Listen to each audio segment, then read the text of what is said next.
Hi, good evening.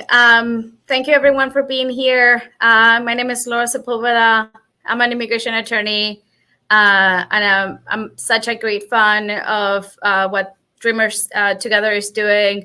So I decided to come back for another live, and here we are. We're going to talk about VAWAs today. So VAWAs, same as U visas and T visas, these are types of cases that have a place in my heart. I've been doing them for many, many years. I've done many of these cases, and I just feel like it's amazing that I get to see a client who's struggling and going through so much at the beginning of the process, and then towards the end, we get that lovely green card. We get them that safety and security in this country, and that is priceless. So anyhow, VAWA stands for Violence Against Women's Act. Oh, hi. And feel free to comment, send a message. I'm not going to be reading the names of the people that are posting the comments or the messages just for privacy reasons, but I'm happy to answer any questions, of course. So anyways, VAWA stands for Violence Against Women's Act.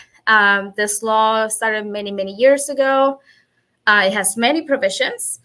One of them, for our purposes, is that it protects certain immigrants who have suffered domestic abuse at the hands of a green card holder or U.S. citizen relative.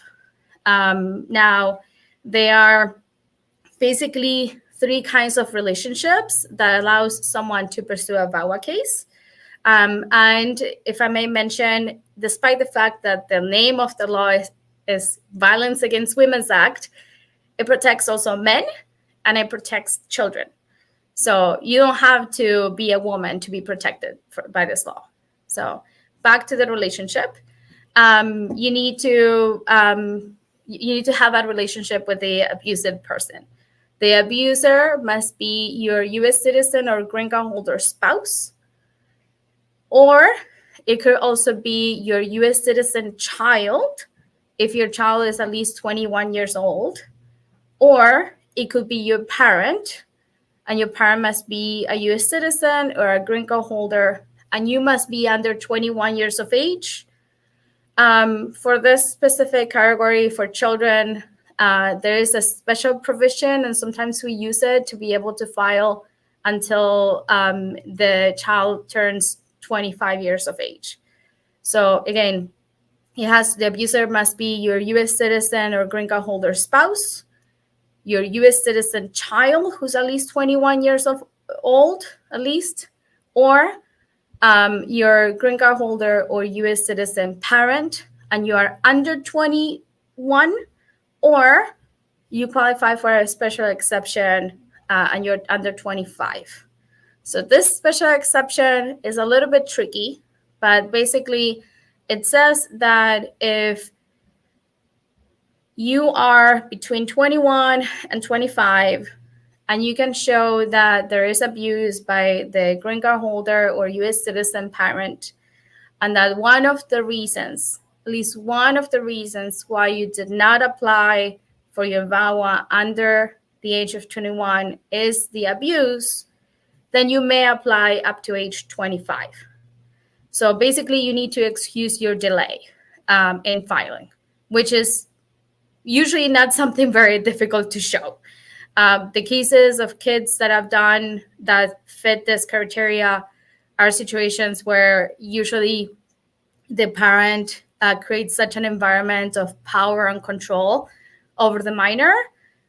Sometimes the minor that doesn't even know that they're undocumented, much less that they could have rights and they could qualify for an immigration benefit based on all the abuse. So we have been able to use this exception quite successfully before. Regarding the abuse that qualifies, the law is rather flexible for these cases, which is a good thing. Because if you think about it, most of the abuse in a domestic environment usually takes place behind closed doors. There's no witnesses. There's no police report. There's no restraining order. Many abusers will tell the victim, I'm not going to hit you. They'll do everything, but they're not going to hit them because that will leave marks and bruises, and then they will be in trouble. Or I've also had cases where the abusers they will harm the victim, but usually they will hit her in the head because they know that doesn't leave bruises. Or visible bruises at least. So anyhow, the abuse standard for this particular benefit is battery, or so physical abuse, or what the law considers extreme cruelty. Extreme cruelty is an interesting term, and under that specific term, we're able to argue that different forms of non-physical abuse could be considered extreme cruelty. So things like verbal abuse, financial abuse, manipulation, threats, isolation, things like that. So in order to qualify for this, to show the abuse, you don't necessarily need to have physical harm. The government doesn't require that. And even if you have physical harm, you don't need a police report. I've had so many people that come to me and they say, oh, I want to do my VAWA. And I've talked to I don't know how many people, and they all tell me that I can't do it because I don't have a police report. I don't have any witnesses. I don't have any proof. So what? The government doesn't require that kind of proof. And it doesn't require it because the standard for evidence for any VAWA petition under the law is any credible evidence. Any credible evidence is very, very flexible. Any credible evidence basically says that as long as the evidence that you present it makes sense, it is credible, and that could be your own statement. It could be statements from relatives who know about the abuse, from friends that perhaps never witnessed the abuse, but you have told them about it. And they can write a letter saying, oh, I remember in the summer of 2023, Laura called me crying one afternoon, and she was distraught, and she was telling me that her husband did this and did that to her. That's credible. Something like that with detail, with just a lot of detail. So again, you can use your own statement as a victim. You can use statements from other people. If you don't need witnesses, you don't need police reports, you don't need restraining orders. If you have them, of course, you're making my job easier. But if you don't, it is not an impossible case. Most of the cases that I've done, they didn't have restraining orders, they didn't have police reports because the person was so afraid of their abuser that they wouldn't dare calling 911, they wouldn't dare going and seek protection. I've even had cases where the person still lives with the abuser because of threats, financial dependency, you name it, any reason. And that's okay. The government doesn't care. It doesn't matter if you're still living with the abuser or not. So going back to the evidence, the any credible evidence standard is very flexible and applies to any requirement under VAWA. Some are more difficult to show than others. So for instance, in order to apply, you need to show, as we mentioned, that the abuser has that relationship with the victim, either spouse, parent, or child, and that the abuser has the qualifying status, being a U.S. citizen or a green card holder, right? Sometimes I've had cases where the person did not have any evidence of the abuser's immigration status. It just happens. So what do we do? There is a specific section of the law that allows us to ask the government to look in their records and see if they could find any evidence of the person's immigration status, being a U.S. citizen or a green card holder. So usually we try to provide as much info as we can. Name, date of birth, social security number, just anything. I had a lady once that she had her husband's selective service registration number, and she had the number of the naturalization certificate, but not the A number. And that was enough. We just asked the government to look on the records, and trust me, they can find it. So yeah, so that's a way to show it. Another way to show it, for instance, is in some states you can access some records, specifically marriage license records, and at times the person must indicate where they were born. So if they were born in the US, chances are they're a citizen. That could be a form of evidence. For some cases, we need to get a little bit creative. So at times, I've had a couple of cases like this that the abuser was a US citizen, but we didn't have any evidence, none at all. We couldn't find anything. Somehow, I don't know how, the victim for one specific case found a picture of a voter registration card. So US citizens are the only ones who can vote, especially for most elections. So we submitted that. And we also submitted statements from friends and from relatives saying, I know that so-and-so is a US citizen, and this is why I know it. So again, showing the relationship with the abuser, showing that the abuser has the qualifying immigration status. You also need to show that you have lived with the abuser at some point during the qualifying relationship. So that means that if it is a marriage, you need to live with that person during the marriage at some point. There's no minimum requirement. So it could be a day. Well, that gets a little bit hard to prove, but in theory, it could be a day. It could be 10 years, whatever. But you need to live with the abuser.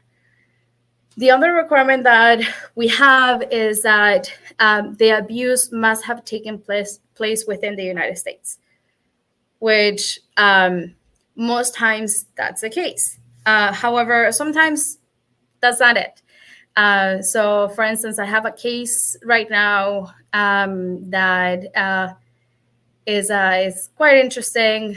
The abuse actually happened abroad. The couple lived abroad most of the time. They did not spend as much time in the United States. And when they were in the United States, apparently the abuser was behaving and not engaging in abusive behavior. However, if you talk to therapists and psychologists, and God knows I'm not a mental health expert, but I've been around them enough to be dangerous, they will tell you that abuse is not just isolated instances. It's not just, oh, it hit you on Monday and then I curse at you on Thursday. It is a pattern of behavior. And even during the instances where there's not active abuse, usually there is manipulation, or the person is acting nice to manipulate the victim so they don't leave, so they forgive them, and then they start doing bad things to them again. So because abuse is a pattern of behavior, basically what we're arguing is that for that particular client that I mentioned, despite the fact that the abuser was not actively abusive while they were in the United States, we're arguing that it is all part of the pattern of abuse, and that was part of the manipulation that he engaged in to make sure that the victim stayed with him. So yeah, we can get creative, but yeah, they're fun cases. I love VAWAs. But yeah, status of abuser, relationship, the kinds of abuse, benefit. Let's talk about that. So I have my little cheat sheet, if you don't mind. So the benefits that are granted based on a VAWA case, in theory, the VAWA itself doesn't grant you any status itself. The way that I tell people to think about VAWA is that it takes the place of an I-130 family-based petition. Basically, the petition that your spouse or your U.S. citizen child, or some relative will file for you. Instead of that petition, you get a VAWA. And then you have the green card. So you need both to proceed with your green card, of course. But the same way that the I-130, the family-based petition, by it being approved, doesn't grant you any specific benefit or protection per se. The same thing for a VAWA, with one little detail. Once a person is granted VAWA, they get issued basically deferred action, which is not the same as DACA. It's another kind of deferred action. But this allows them to get a work permit and allows them to stay here the same way that many DACA grantees stay here. The other thing with VAWA is that once you're able to submit sufficient documents to show eligibility, just to show eligibility, it is not an approval. It is just saying you need to show evidence of abuse. You sent us something for that. You need to show evidence that the abuser is a U.S. citizen or green card holder. You sent us evidence of that. Fine. Once you can show that you have provided sufficient evidence for them to say that at face value, it seems like this is a legit application, they'll issue what's called prima facie determination. A prima facie determination, it lasts only for months. Usually the government renews it. It is issued during the pendency of the VAWA, but it doesn't grant you any status, doesn't allow you to get a work permit. But in most states, it allows individuals to get public benefits. And I'm talking, shelter, food stamps, things like that. I don't practice that kind of law, but it is something that can help people because many times these individuals are in very, very delicate situations. So the abuse, of course, is a significant part of the issues that they're having, but it's definitely not the only issue. So again, think about the VAWA as taking the place of the family-based petition. Once you have a VAWA approved, and assuming that you have an available visa, so if you're an immediate relative of a U.S. citizen, let's say a spouse, you're applying because of the abuse that you have suffered by your U.S. citizen spouse, or your U.S. citizen parent, or your U.S. citizen child. Once you have that VAWA approved, then you can pursue the green card. For these cases, what we do is that we file everything together if we can. And what I mean by that is that we file the VAWA and we file the green card application, work permit, travel document, all that. And despite the fact that the government is not going to proceed with the green card application until the VAWA is approved, because the person now has a pending green card application, they're able to get the related work permit and travel document. I hope that's clear. So again, if you can apply if you can apply for the green card at the same time because the abuse is by a U.S. citizen spouse, parent, or child, you apply for everything, you pursue everything at the same time, VAWA is approved, and then the government continues to work on the green card case. If the abuse, let's say, is by a green card holder spouse or a green card holder parent, there may not be a visa immediately available because of the lovely quotes that the government imposes. But what we do is that we file the VAWA, and once the visa becomes available, then we apply for the green card. So yeah, basically that's what we do. For most situations, we're able to waive some of the most common grounds of inadmissibility, some of the most common issues that we see that do not allow people to get their green card in this country. So for instance, for as many of you know, documentation, they need to get advance parole, or they need to get parole in place, or they need to get a waiver, because otherwise they can't pursue their green card in this country. However, VAWA doesn't care how you enter the country. So if you enter lawfully, unlawfully, that's not an issue. As long as you did not if you did not present documents to say that you were a U.S. citizen when you were not, it's okay. Now, some of the other issues that VAWA is also able to waive for most cases, which may not be, Liza, may not be an issue for most of you DACA grantees, but it is smuggling of minors. So for many cases, as long as the smuggling is not for profit, and it is the person smuggling their own children or their spouse, they may qualify for a waiver based on family unity. Most times, the government won't even ask for a waiver. They'll acknowledge it and they'll say, especially if we have like some sort of argument to say that it was part of the abuse, it's fine. They'll just grant the green card, which is wonderful. The other great advantage of VAWA for practical purposes is that unlike many other benefits for which people need to absolutely pay the fee to the government, there's the option to pursue a fee waiver for the government fees. So the VAWA application itself does not have a fee associated with it. It is completely free. The government is not going to charge you a cent for submitting your VAWA.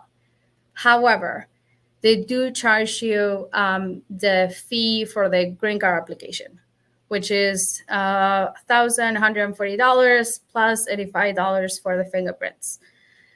However, since the law allows us to request for a fee waiver for any applications that are associated with a VAWA, meaning the green card, a renewal of a work permit, just anything. We can request a fee waiver as long as the application is related to a VAWA case. The service center that processes the VAWA applications usually has a lot of flexibility for the fee waivers. So for most cases, we're able to argue that they have financial hardship at the very least, or they're low income, and we've waived the fee. So that's good when we can save money for clients. But yeah, that's in a nutshell. That's it. So let's see if we can answer some questions. Let's see. Can you explain if someone can apply with a false claim of citizenship not related to the abuse?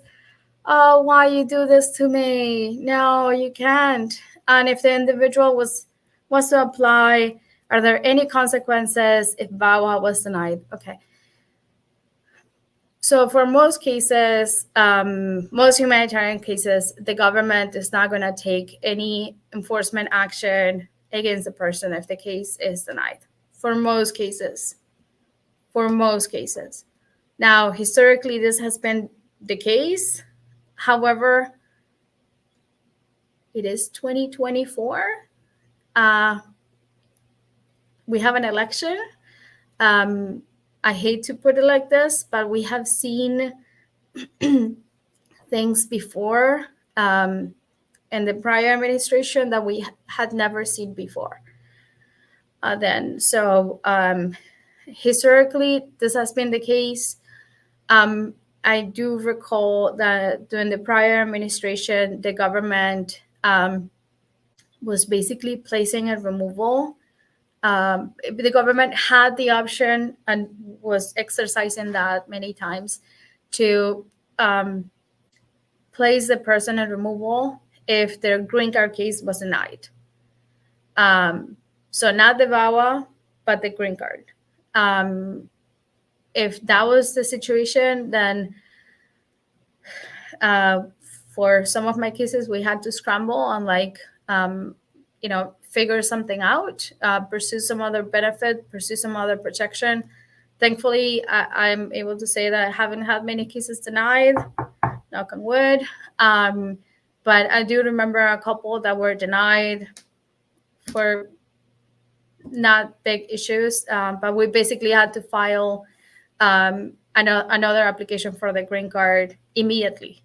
So to prevent the government from placing that person in removal proceedings, because once they have the green card pending, then they have lawful presence in the country. So it is less likely that they're going to get picked up. But yeah, regarding your question about false claim, unfortunately not. The only exception that I've seen that has worked in the context of VAWA for a false claim to citizenship is if you can relate it to the abuse. I haven't seen it work for any other case, unfortunately. So I'm sorry. I mean, depends on when the false claim happened. Perhaps timely retraction could be an option. So timely retraction is something that basically, I had this case some years ago. Basically, this person grew up in this country, thought that she was a U.S. citizen. She went on with her life like she was a U.S. citizen. And there she goes and registers to vote, thinking that she's a U.S. citizen. And she wasn't. So we basically had to do a timely retraction and withdraw the registration of the voting record and all that. There's another exception for false claim that I know it doesn't apply for most people, and I'm not going to remember all the requirements, but basically is for individuals who have grown up in this country and their parents are U.S. citizens, and that they thought that when they were minors, they thought that they were U.S. citizens. I think I'm missing a couple of requirements, but in a nutshell, that's it. The problem is that most people don't qualify for that exception because it is not very likely that you have two U.S. citizen parents and you're not at least a U.S. citizen or a green card holder. So anyhow, sorry if I took so long to respond, but I don't have the best news. But are you familiar with joint motion to reopen in Dallas? Yes, I'm familiar with joint motion to reopen in Dallas. So a joint motion to reopen is basically when you ask the ICE attorneys to join you in a motion to reopen a case. So most times what we need to do is reopen a case where an order of deportation was issued. And then we basically ask the other side, the ICE attorneys, to agree with us. We submit a motion jointly to the judge, and then it minimizes the risk of the motion being denied. Because one of the things that the judge has to consider is if there is any opposition to any motion. Well, guess what? If it's a joint motion, there's no opposition, at least not from the other side. So yeah, we do this, again, many times to get an order of deportation out of the record of the person, or at least just terminated. Most times we do it when the person is eligible for some other benefit, such as, most times a green card, or funny enough, one time I had a U.S. citizen who didn't know he was a U.S. citizen, but that's a story for another day. How difficult is it to get one done in the Dallas court? So it is not too difficult per se, but it takes time. So at the beginning, when the government started to be more open to, they changed the guidelines and they issued the policy memos, and we were able to cite those policy memos from their bosses that basically told the government, hey, do not oppose these motions to reopen. Get these cases out of the court system. This must have been, let's say like 2020, late September, October 2020, I believe. So at the beginning, it was lovely because we will just literally send an email. They will respond sometimes within days, and they will be very amenable to join. However, because of the caseload, especially lately, I've noticed that they're taking more and more time. So it really depends. If you have a good case, most times they want to post it. I think that especially nowadays with everything, with the possibility of something, God forbid, happens in November, perhaps this is a good time to pursue a joint motion to reopen if that's what you're considering. Yeah, next question. My mom ran away from Mexico because my father used to beat her, and she arrived with multiple bruises. Still, she was never able to apply for any help. So I'm very sorry that your mom went through that, first of all. Second, I'm not sure if this is your situation, but if your father was a U.S. citizen or green card holder, do call me. That's my number. Well, have your mom call me, and I'll love to talk to her and basically guide her. Because if that's the case, she may be able to have an argument for a VAWA. There are some other situations that happen very often, actually, where a person like this comes from abroad, comes to the United States, fleeing a domestic violence situation. That could potentially be grounds for asylum, but that's another subject. So next question. ¿Puede ser hermano el abusador? So if the brother could be the abuser, no. So unfortunately for this kind of issue, that is not an option for a VAWA. However, if there was ever if there is ever any report of domestic violence or any abuse in the household, potentially that could be grounds for a U visa. So I'm doing this. Sorry, I'm doing this case right now. It's T visa. Person has a great case. The T visa is for human trafficking. So we started working on the T visa. Case is going well.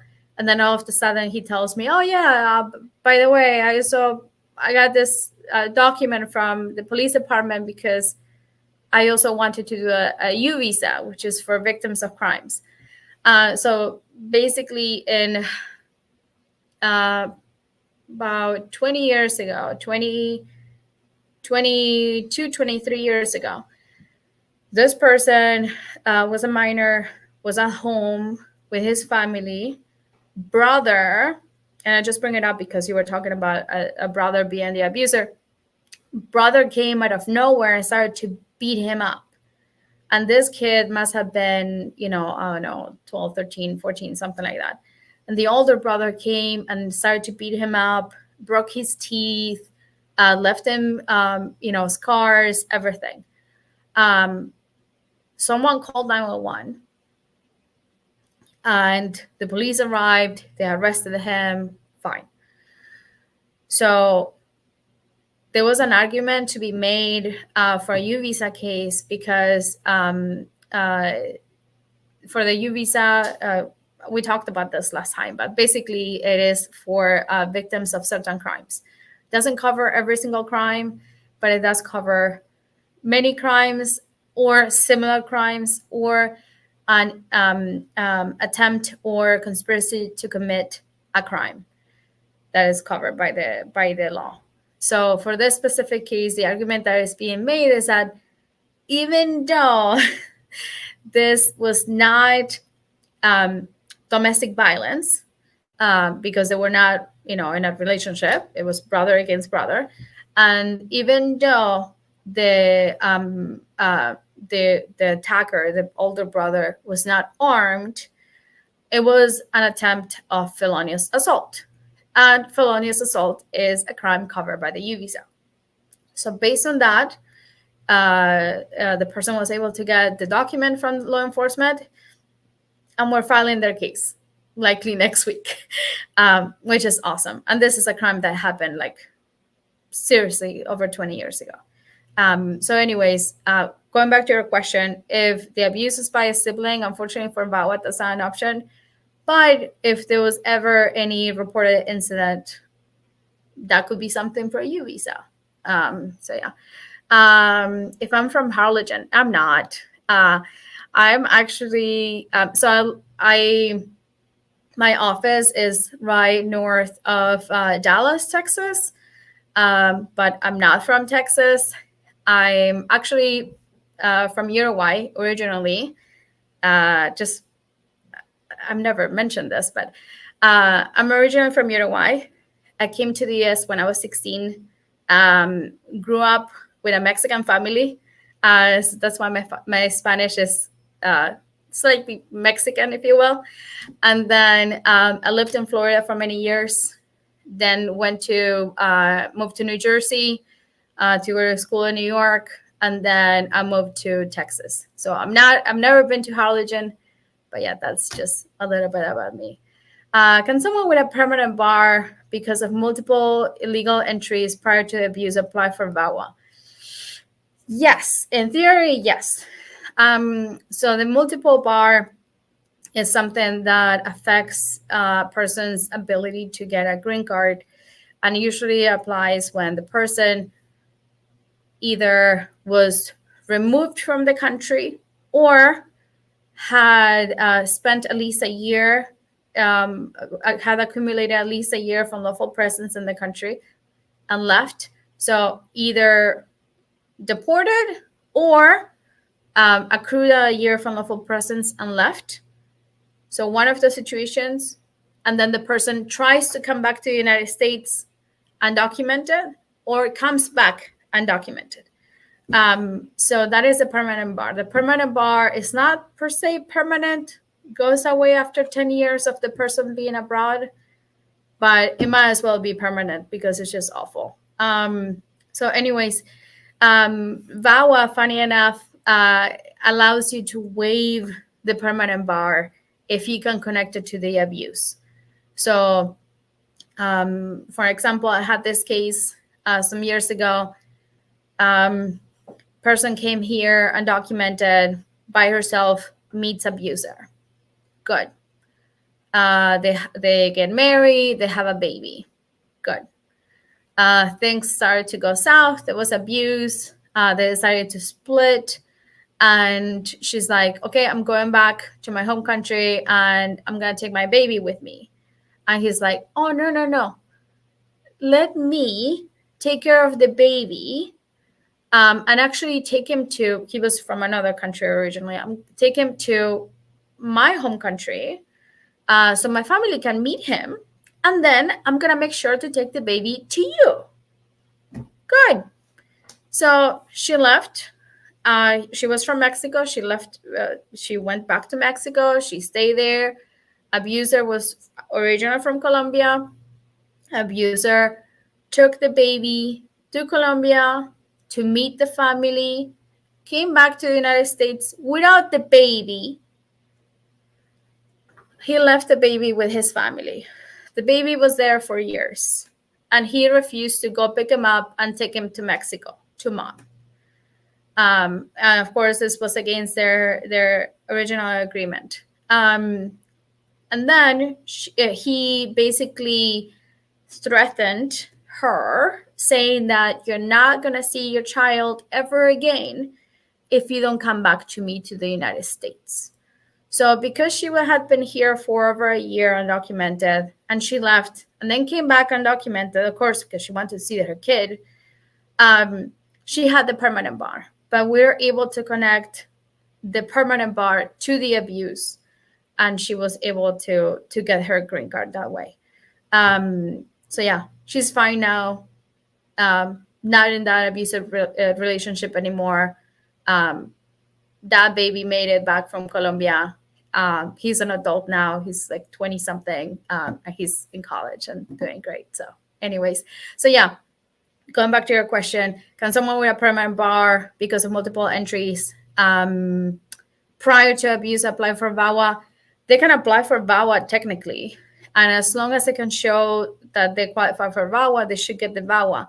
The problem is that they're not going to be able to move forward with the green card. The VAWA is going to allow them to have some protection with deferred action, and they're going to be able to get a work permit if they get their case approved. But unfortunately, unless something else changes, they're not going to be able to move forward with a green card.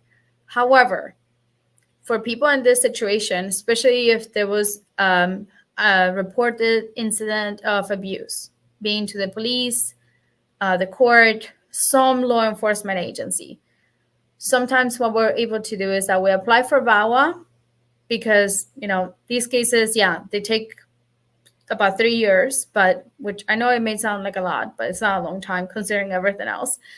But VAWA allows the person to have a work permit and to stay here safely. But if they have an incident of abuse that was reported to law enforcement, we also pursue a U visa, which actually takes a lot longer than the VAWA, but it does waive the permanent bar. You don't need to connect it to the abuse or the crime or anything else. So again, the VAWA allows some protection and a work permit and benefits sooner, but the U visa will get them to the green card more likely. So anyways, hope that answers your questions. No. So the next question is if it only applies if the abuser is a citizen. No. So I hope I was clear, but the abuser must be, if the abuser is a U.S. citizen, it has to be the abuser has to be your spouse, your child, who's at least 21 years of age. And believe it or not, this happens often, especially with like abuse against seniors and stuff, happens often. So abuser, again, has to be a U.S. citizen spouse, U.S. citizen child who's at least 21, or a U.S. citizen parent if you, as the victim, are under 21, or if you qualify for an exception, under 25. If the abuser is a green card holder, then the green card holder has to be your spouse. The abuser has to be your green card holder spouse or your parent. And again, you're under 21, or if you can basically show that the abuse did not allow you to apply before you turn 21, you apply under 25. So anyways, I hope this is clear. I should have gotten like a whiteboard or something, but if any of this is not clear, please do call me. I'm happy to talk to any of you. We don't charge for consultations. So yeah, I know it can be very complicated. So again, if anything is not clear, just call and ask. So next question, can you also talk a little bit about cancellation or removal with VAWA? Yes, I can. So cancellation of removal with VAWA is basically the version of VAWA that we do in immigration court. It is when the person is in removal proceedings. It is largely similar to VAWA, but it does have a couple of exceptions. Most importantly, to be able to qualify, is that, I should have mentioned this too. Okay, so as we discussed, and which is true in the majority of the cases, the abuser is actually the spouse, right? Now, the law does allow you to apply as a victim of domestic violence if while you're married to the abuser, or up to 2 years after the termination of the marriage. So let's say I'm married to a U.S. citizen. The U.S. citizen is abusive. I want to do VAWA. But for whatever reason, we get a divorce. I'm not able to do VAWA. Well, guess what? I can still apply for VAWA up to 2 years after the termination of the marriage. That's usually the case. Now, if you're doing VAWA cancellation, meaning that you're pursuing the VAWA in immigration court, then that 2-year limit does not apply, which is awesome, because many people don't even know that they qualify for a benefit or VAWA or anything else until way too late. I had a call actually from this gentleman the other day. He divorced, I think like 2.5 years ago. It could have been a really good VAWA, but he's divorced for 2.5 years. So the only options that we have are, if he wants to go into removal proceedings, which is probably not a good idea, and I'm not suggesting that he does that, or that, he just knocks on, ICE's door, hey, detain me. That's not a good option. Or the other thing that we're able to do for some of those cases, and it varies largely depending on the situation and the particular state, but at times we can partner with family law attorneys, and they can somehow figure out a way to reopen the divorce case. So at times, I don't do family law, so I just know what they tell me, basically. But basically, they're able to show that there was a mistake, or there was an issue, or they didn't disclose all the financials, whatever. So they're able to go back to family court, reopen that divorce case, and basically close it again. And now the clock starts again. The 2-year clock starts again, which is awesome. We have done that a couple of times, which is fun. But yeah, VAWA cancellation is basically that. The version of VAWA that takes place in the immigration court, and it doesn't have the 2-year limit on the time since the divorce or the death of the U.S. citizen or green card holder abuser. So, hi, I had seen a question regarding AOS that if you had tickets for any matter, you have to always say the truth, but even though it was for a quick stop or speeding, yeah, that's a good. So, yes, so this is not VAWA specific, but it really depends. So most times, it depends on the specific language of the question. And many times you just have to sit there and look at it clearly. Many of these applications will say, have you ever been arrested? Well, if you got a ticket, you were not arrested. So the answer is no. However, many other questions have a more broad approach. They say, have you ever been arrested, cited, or detained? Well, these traffic tickets are technically a citation. So yeah, so for something like that, perhaps you will put yes. It depends on what it is. Depends on what kind of benefit you're doing, and depends what the language of the question is.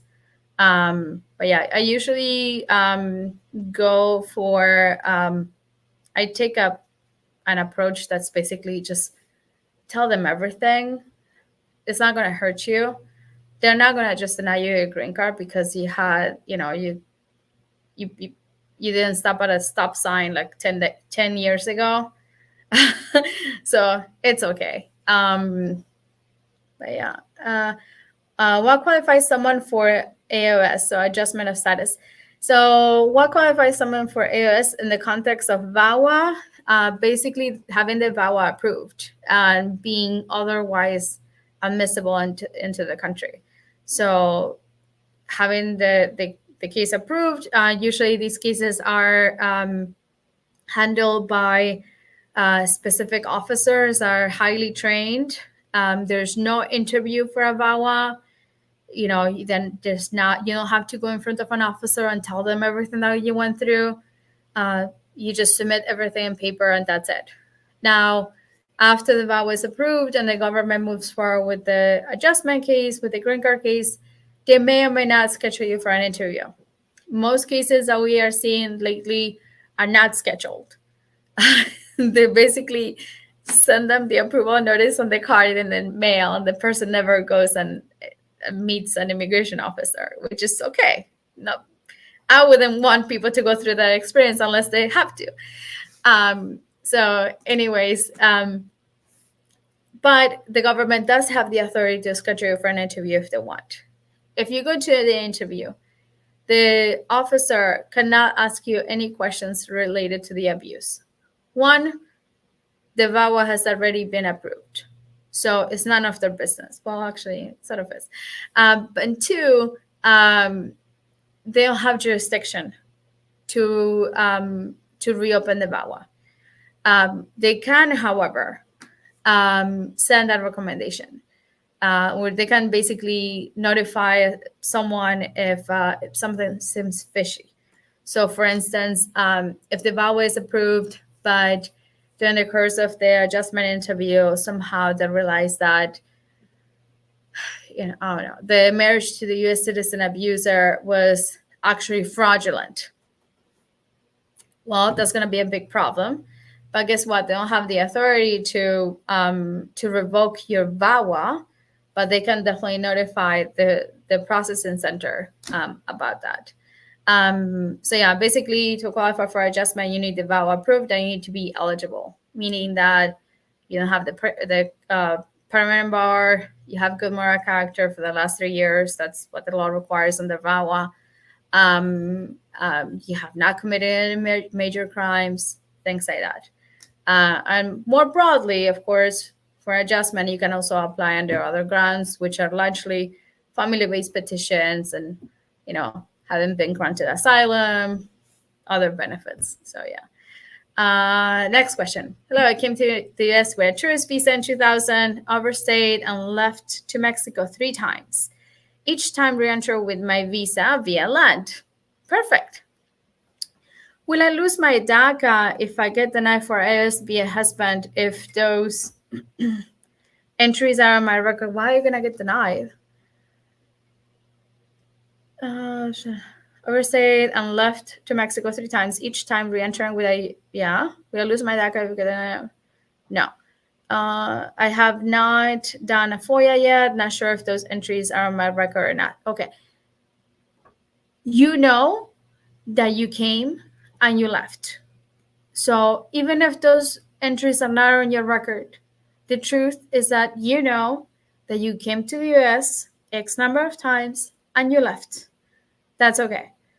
Now, if you're applying for adjustment based on marriage to a US citizen, I will still keep renewing the DACA, because God forbid something happens with that adjustment case. No one wants that, but God forbid something happens, you want to have that protection of DACA to rely on.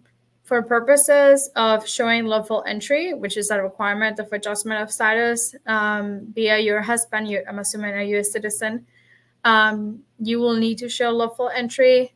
If you have, it says via visa, via land. Yeah. So for most people, I think it's possible that this person actually had a border crossing card /B1, B2 visa. So people that were entering with those cards, many times the entrance is not even registered, but the government assumes that if they have the card, they enter lawfully. So even if you don't have the I-94, which is a record of entry, you just put on the application, I enter with a border crossing card. You attach a copy of the card, front and back, and you don't put anything under the I-94 number. I hope that's clear, but call me if you have any questions. But yeah, no, this should not deny you because you can't show that. No, forget it. If you married a U.S. citizen or a child, what qualifies? Okay, if you married a U.S. citizen, if you're married with a U.S. citizen or a child 21 and over. Okay, it doesn't seem to be a question. I'm sorry. It seems like a comment.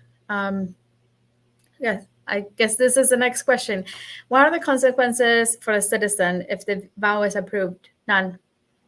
There are no consequences. So you guys have to think that immigration is not the same as criminal law. This is not family law. You're not filing a police report. None of that. You're just basically telling the government, this happened to me, this person did it, please give me immigration relief. In addition to this, and I should have probably mentioned this sooner, the government has extremely strict confidentiality rules for these cases. Very, very strict rules. I'm sure some of you have had a situation where your DACA is taking a little bit longer than expected. Something is going on. You call USCIS, hey, what's going on with my case? Well, if you have a VAWA and you call USCIS, they can't even tell you that they have your case, because under the law, they cannot give you any information, not over the phone. If you check the USCIS website, they state there very clearly the confidentiality provisions. But basically, they cannot give any information to anyone who's not an authorized party, meaning your attorney or yourself. If any government official provides any information about your VAWA case to any unauthorized party, being the abuser, being anyone else, they can face disciplinary action and a fine of up to $5,000 each time that they disclose unauthorized information. So these are some of the protections that they have. And the reason why they do this is because the government understands that many of these people that are applying for the benefit are still in a delicate situation at home. You don't know if you're going to call USCIS and the abuser is listening to the call, or it's actually the abuser who's pretending to call USCIS. So to prevent all that, there's no way to just contact USCIS straight up and tell them, hey, what's going on with my case? Any communication, even the change of address, has to be done via mail. There is an email address that is used largely by attorneys that it is somewhat helpful. They do usually respond to us within 30-something days. I'm just glad that they respond. But anyways, so what happens to the U.S. citizen, the abuser? Nothing. Literally nothing. The government cannot tell them that you apply for this. The attorney cannot tell them. I'm assuming you don't want to tell them. That's it. I have this VAWA case that I did some years ago. This must have been, it was a long time. It was like 2016, I think. Yeah, 2016 or 2017. Anyways, I did the VAWA. VAWA got approved. I stayed in touch with this client, lovely lady. She was deadly afraid of leaving the abuser. Plus, she was financially dependent on him. Well, I don't know how she's still doing this, but she's still with him. She has her green card. And she can't leave. She tells me that it's because at least he's not working. He's not doing anything. He's being abusive, but at least he takes care of the children while she works. So anyways, relationships are complex. Everyone goes through their individual situations. I get it. But yeah, we filed in 2016 and 2017. She has been a green card holder for many years now. And she reached out the other day and she's like, hey, can you help me with my citizenship? Sure, I help her. And she's still with him. So there's nothing in the law that you have to leave that person or you have to stay with them. It is a personal decision. It is your life. Of course, for your own safety, perhaps it is not the safest option to remain with an abuser, but relationships are complex. So yeah, there's no consequence for the abuser. Next question. If VAWA and Visa T are the same process, los derivados también pagan el perdón. Okay. Okay. So this person has a question about VAWA and T Visa, and they're asking if it's the same process and if the derivatives also ask for it. They also file a waiver. So VAWA and T Visa are very different processes. VAWA is based on the abuse by certain relatives who happen to be U.S. citizens or green card holders. T Visa is actually for people that have suffered severe forms of human trafficking. Either they're forced to work against their will through the use of force, fraud, or coercion, or they are forced into a situation of commercialized sex, in an industry where sex is exchanged for money, and so they're very different situations. So they're not the same thing. For a T visa, you need to make at least, you have to show that you made the attempt to report the criminal activity. For the criminal activity of human trafficking, for a VAWA, you don't need to report anything. If you have the report, the police report or something, that's helpful. If not, it's not the end of the world. It can still be done. So yeah, they're very different things. Regarding derivatives. So derivatives are the people that are not applying for the benefit, but they derive the benefit from the applicant. Most times for a VAWA, that will be the children of the principal.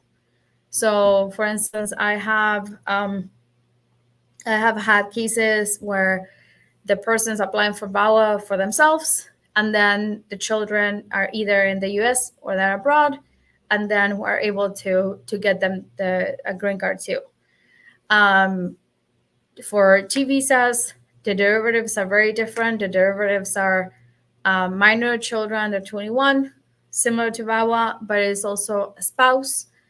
So yeah, if there is a waiver that is required, T visas, U visas, which are for crime victims, and VAWAs are all humanitarian benefits, and any applications related to those benefits were able to apply for a fee waiver. So if the person needs a waiver, technically they could ask for the fee to be waived if they can show that they have financial hardship or they're low income, or perhaps if someone in their household receives public benefits. But yeah, if they can't show that, if their financial situation is not an issue at all, they will be paying the waiver if needed. Next question: ¿Cuántas cartas es recomendable mandar a inmigración? How many letters do we suggest to send to immigration? It really depends on the case. For most VAWA cases, I like to send at least 3 or 4. I have a person right now who sent me like 12 letters. I'll send them. I don't care. As long as they're good and they have sufficient detail, we'll do it. So yeah, it really depends on the case and what are you using the letters for. So for instance, if it's a situation where there's no police report, there's no restraining order, there's no photos of injuries, there's not really much evidence of the abuse other than the applicant's own statement, which is perfectly fine, then we try to really get as many letters as we can. Again, the standard is any credible evidence, but we want to make the case as strong as possible. So, for instance, at times, even though they don't have witnesses, perhaps they have told their best friend about the instance of abuse. I have this other lady now that she has been with the abusive U.S. citizen for over a decade. Things are not well, but she can't leave because she doesn't have any money. She's a stay-at-home mom, and she sent me, I think, 6-7 letters, and from her friends, and her friends are just basically saying how awful and abusive and cruel the abuser is towards her.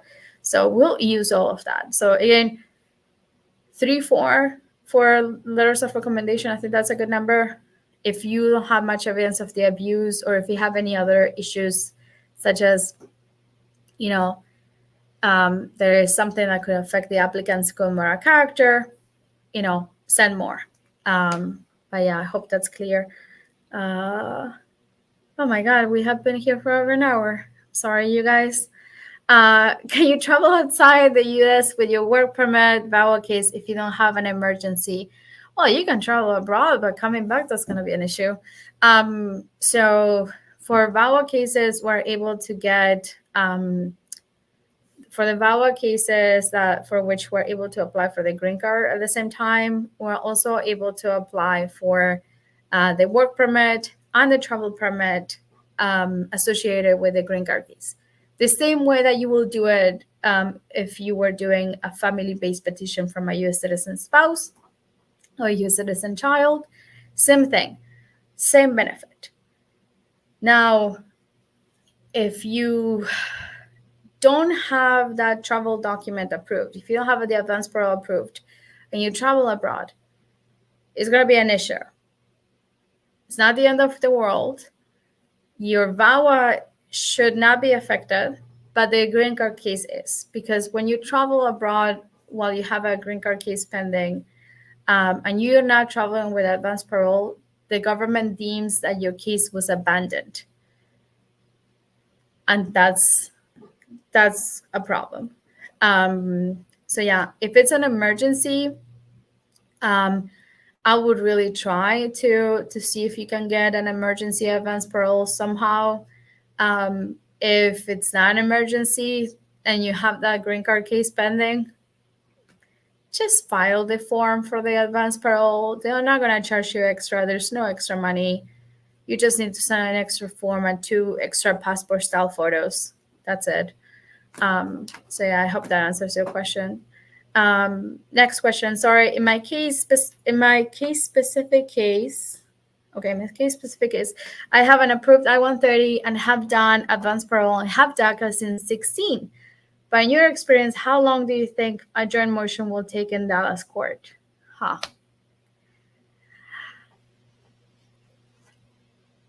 Honestly, perhaps a few months at the very least. I think the last one that we got had been pending for about 4 months. So it really depends. It depends on the judge, depends on who the ICE attorney is assigned to the case. Depends on many things. But at the very least, a couple of months. Even ICE won't respond to us for months sometimes. We just need to keep calling.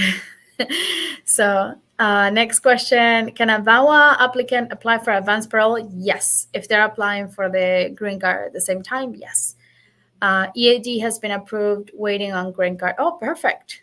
Yes. So if your work permit has been approved, you're waiting on the green card, you should definitely apply for advance parole. Again, there's no fee associated with it. If there is a fee because the fee was waived for the green card application, you can request a fee waiver for the advance parole. That's not a problem.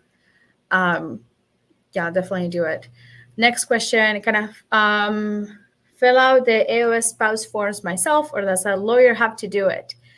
You can follow them yourself.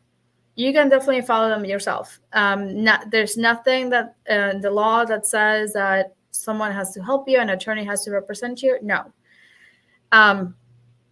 I do always caution people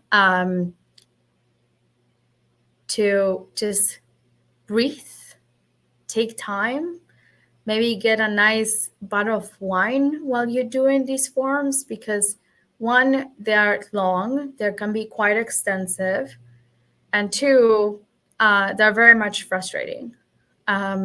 So we do these forms every day, right? And it's like anyone, whatever you do at your job, chances are you're doing the same kind of work, the same kind of thing every day. So you get good at it and you get quick and you're able to do things efficiently and, and just doing it in an effective manner, and everything is fine. But if you're not doing these forms every single day, of course, it's going to be daunting. And that's usually what people say. That is just daunting and overwhelming. If you're able to afford an attorney, I will do it. Of course, I'm biased. I am an attorney. Try to at least, some attorneys do this. We do it sometimes at the office.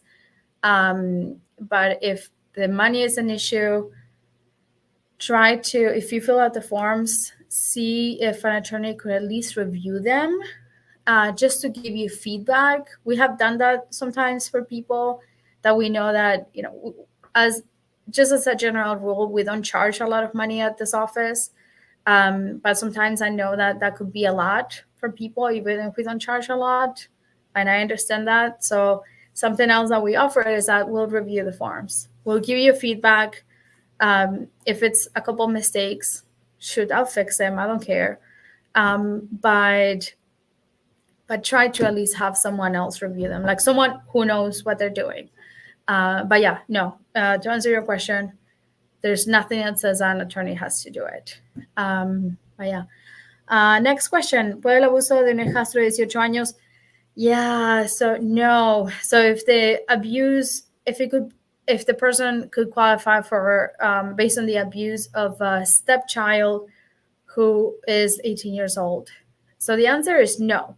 Not because that person is a stepchild. So when I say that the abuse has to be by a U.S. citizen, child, parent, or spouse, or a green card holder spouse or parent, what I mean that for the case of abuse by a child is that the child could be biological child, your stepchild, your adopted child, anything. But it has to meet the definition of child that the government wants to see.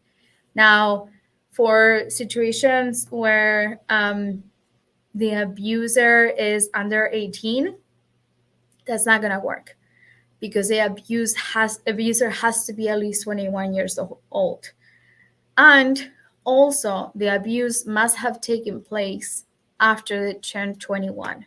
So at times we're able to use abuse that took place before they turned 21. And basically we say that, it is part of the same pattern of behavior. So I have this situation right now. I think the abuser is like 23. And he has been abusing the parents for many years, including when he was under 21. And basically we're using all of the evidence. We're trying to, of course, concentrate on the abuse after the age of 21, but we're using everything to show that everything is connected. It's not all of a sudden after he turned 21, he woke up one day, decided to be abusive to parents. No, this had been going on for a long time and continues to happen. And this is the reason why, and this is all the evidence. Unfortunately, if the abuser is an 18-year-old child, it's not going to work. Next question. Mi esposa me engañó en el 2019 y eso me afectó mucho. ¿Puedo aplicar para VAWA? So, no. So the question is, my wife cheated on me in 2019. That affected me a lot. Can I apply for VAWA? No. So cheating is not abuse. It's definitely not a healthy relationship, but it's not abuse. It's not what the government considers abuse. However, what we do use is at times behaviors and actions that are related to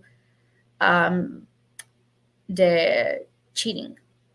So, for example, okay, she cheated in 2019.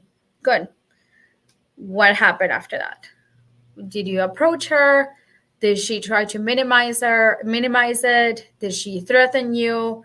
I'm gonna call the cops on you and make sure that you get arrested if you leave me, like what happened after that? Was she trying to blame it on you, perhaps? Oh, I just cheated because you're never with me, or like you were always on, you're always working. Like that sort of behavior, we could argue that it is abuse. The manipulation, the threats, the minimizing of the feelings, all of that. But the cheating itself is not abuse. But again, if you want, feel free to call. We can talk about it and see if something can be done. Next question. Oh, shoot, we have a lot of questions. Okay.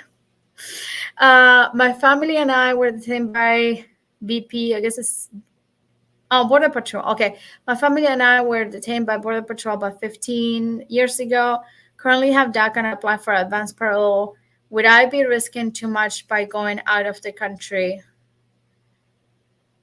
No, you may not be risking too much. So one of the things with advanced parole is that under the law, advanced parole is technically not a departure from the United States.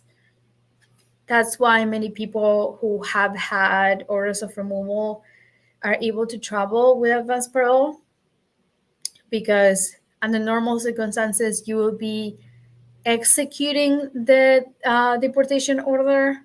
However, because advanced parole is not a departure, even though you physically leave the United States and you come back, a departure out of the country with advanced parole is not considered a departure legally.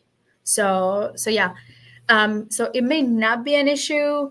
What I will be interested to know is actually what happened when you were detained by CBP. If they just sent you back after a couple hours of being detained, or if they actually gave you an expedited order of removal. That could be a bit more tricky. But yeah. Call me and let me know, and we can talk about it. But yeah, it may not be an issue, most likely. Okay. Also, the person whose wife cheated on him in 2019, he's then married to her, which is fine. You make your own decision. Relationships are complicated. Next question. Quiero empezar mi proceso para ajuste de estatus, pero no sé cómo empezar. Okay. I want to start my process for adjustment of status, but I don't know how to start.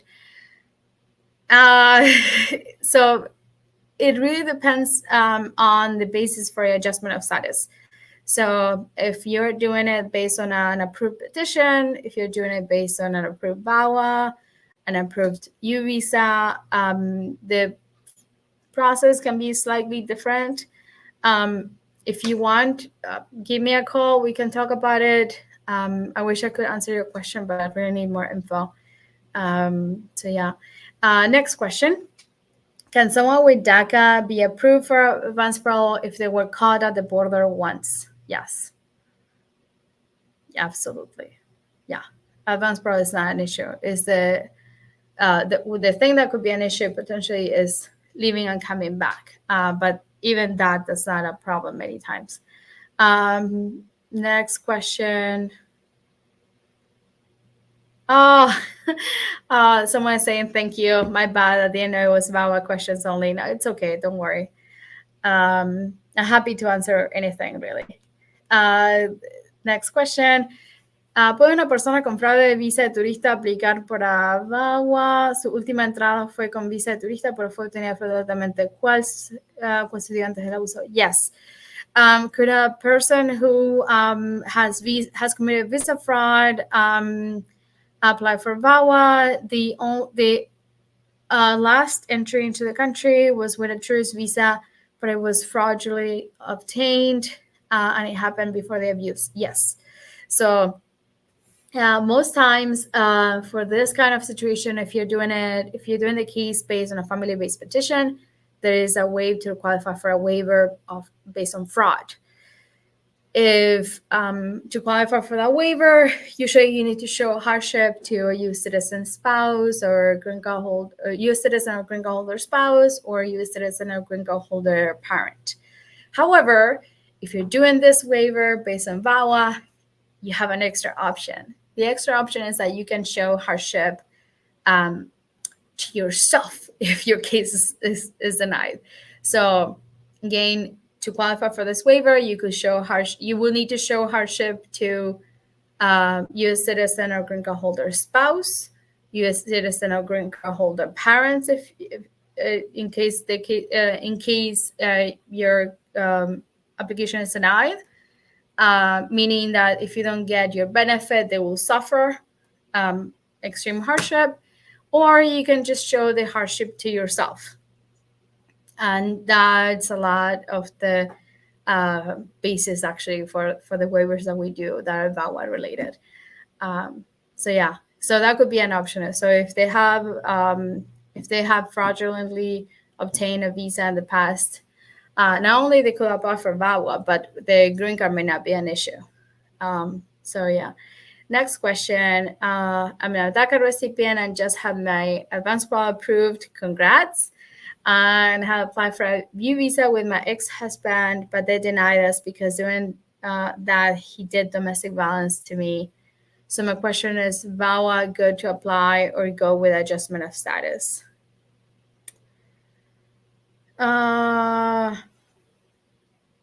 So this person is a DACA recipient. They had their advance parole approved. They applied for the U visa and with the ex-husband, but that was denied. So to apply for VAWA, you still need your abuser to be a U.S. citizen spouse or green card holder spouse in this situation. So it's not clear what the status of the abuser is, but if they're a U.S. citizen or a green card holder, that could be an option. The other thing is that so even though the U visa of which you were a derivative got denied because your ex-husband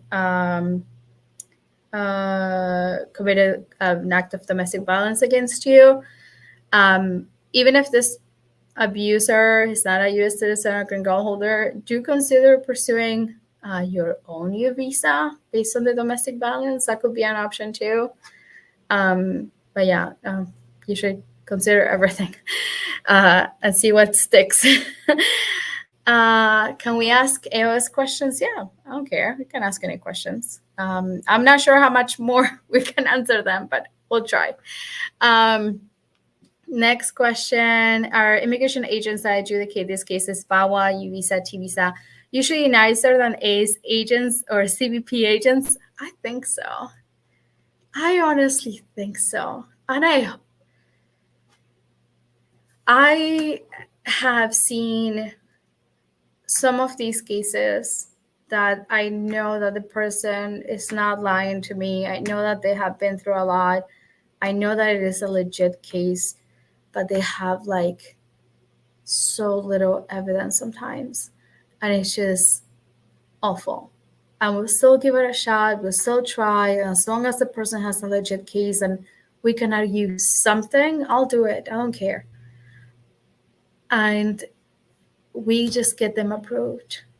And I know it is because there must be something about doing these cases every day, every single day, and seeing what people go through, but also how they're able to overcome what they go through. They're able to overcome the abuse and the harm and everything else that they go through day to day. And they're just so resilient and so strong. So I think that they are nicer people. I would like to think that they're nicer people. So I've also met some rather nice ICE officers. Not many, but some. So yeah, but that's a good question. Thank you for asking. What's that? $5. I don't know what the $5 is. Okay. Is the process any faster if I have DACA and legal entry? For VAWA, no, it is not faster, unfortunately. Legal entry doesn't matter. Your DACA doesn't matter. I mean, congrats, but the only benefit, of course, is that you're able to keep your DACA. So just keep your DACA, renew your DACA, and at the same time move forward with the VAWA. And whenever you get that lovely green card in your hands, stop renewing your DACA. That's it. But yeah, at least you have that option that you're able to retain one benefit while you're pursuing the other. The next question, I'm filling out 465. I think this person meant the, okay. Filling out the green card application, question 68A. I don't know which one that is, but they do say that they get TANF, which is a specific benefit for my kid many years ago. do I answer yes or no because it was for my kid? So if I'm not mistaken, I don't have one of those forms in front of me, but if I'm not mistaken, that form actually asks if, so it depends on what the question is. If the question is, have you received any form of public benefits? You have never received the benefits because the benefit was for your kid. So I will answer no. If the question is, does someone in your household receive it? Which I don't think it is. I think that question is towards the middle right hand of the page, and then they ask about the income and the household assets. If I'm not mistaken, they ask about the specific situation of the person, not of the household.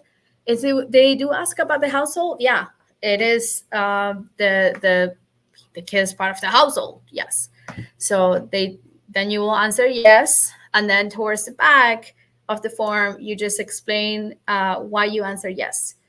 And or about X year, my child received this benefit. This benefit was exclusively for my child. That's it.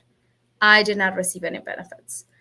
So next question, can someone with DACA be paroled back with advance parole if they were caught and fingerprinted at the border? Yeah, absolutely. This was in 2004 and I haven't left since. Yes, if it was, especially if they were just fingerprinted, and back then most likely was just a kickback, it should be okay. Yeah. But do your FOIAs. Always do your FOIAs. If you have ever had any contact with law enforcement, not law enforcement, but CBP, ICE, anything like that, do your FOIAs. Next question. If you have a 601A, which is specific kind of waiver for unlawful presence, if you have a 601A pending and now have a VAWA case, that's use yes, use the date of the 601A waiver or the new date of the VAWA. Oh, you're not going to like me. They use a new date. So unfortunately, for many of these cases, they go by what's called a priority date. Priority date is basically when the government receives the application. So even though you have the 601A, that's not going to help you for the VAWA to speed up the process. The only situation in which we actually can request the government to use the previously issued priority date, not for the 601A, but for the I-130, is, let's say, if the abuse was from a green card holder spouse. That's the only situation where it makes sense. And this is why. The government has, for these kinds of petitions, basically two branches. One of them is for immediate relatives of U.S. citizens. So if your spouse is a U.S. citizen and he's abusive, you were in the process, you got the I-130 approved, the family-based petition, you got the 601A pending for unlawful presence, great, but he's a U.S. citizen. It doesn't matter if you're applying for the VAWA and you ask the government to use the previous priority date, because the only way that will benefit you is if you don't have a visa available to you immediately, so you can pursue it. And if you are the immediate relative of a U.S. citizen, there is a visa available for you. You have to wait for everything to get processed, but you can apply for the visa, meaning that you can apply for the green card at the same time as you're doing the VAWA. Now, let's say the abuse was actually from a green card holder. Right now, those cases, I think the priority dates are like in 2019 or something. Okay, let's say that they're processing cases from 3 years ago, meaning that if you applied for the I-130 petition 3 years ago, just now the government's starting to work on your case. Well, if that's the situation and now you want to do VAWA, then it does make sense to ask the government to capture that priority date that you had from 3 years ago to give you a heads up and basically get you to process your case faster, in the sense, not that it's going to be processing the VAWA faster, but in the sense that you can apply for the green card sooner. So yeah, I know that that was a long explanation, but basically for our purposes for this question, no, you cannot do, you cannot use the date of the 601A waiver for the VAWA. However, remember that for VAWA, it doesn't matter if you're doing, it doesn't matter if you enter lawfully or not. So as long as you are able to apply for the adjustment of status, just apply, and in the meantime, you get your travel permit, you get your advance parole, you get your work permit. So yeah, so that could be an option. Next question. If my DACA expired for a month while the renewal was in process, I have legal entry with an I-94 and recently also did advance parole. Awesome. Is that going to be a problem when trying to do an adjustment of status through marriage? So if the adjustment of status is through marriage to a U.S. citizen, no. So for these kinds of cases, as long as you have lawful entry, which you have, it doesn't matter if you accrued any unlawful presence because you didn't trigger the bar of unlawful presence. Since when you left with advance parole, and even if you hadn't left, based on this information, it seems like you only accrued 1 month. It's not going to be a problem. No. Next question, asking for a friend. Do I have to place a restraining order on the abuser? No. If you don't feel safe, do please consider getting a restraining order. Safety before anything. There's no green card that is worth as much as your life or your safety.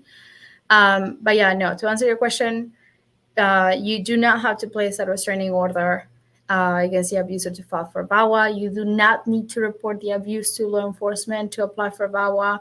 The standard of evidence is any credible evidence.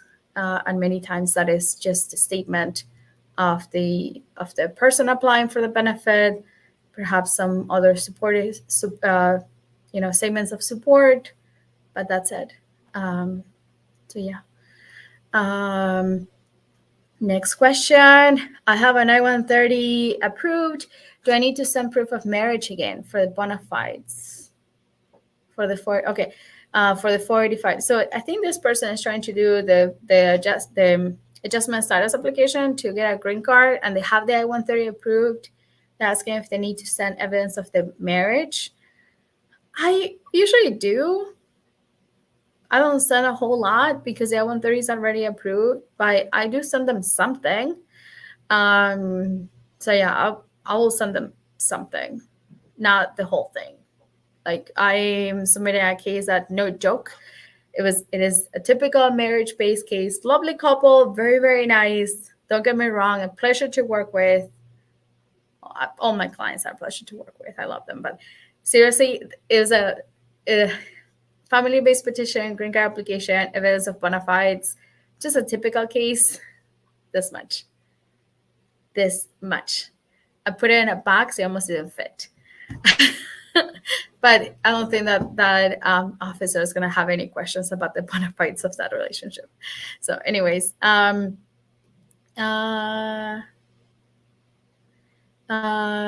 question. Sorry, I thought we had to do a super chat to get a question, and thanks. No problem. I don't know where a super chat is. Sorry, not very tech savvy. Have you ever received? So the question says, have you ever received? Says, don't know what that is. I'm sorry. Not sure. Have I ever received? Says, I don't know what that is. If you can ask your question again, I will appreciate it. I'm sorry.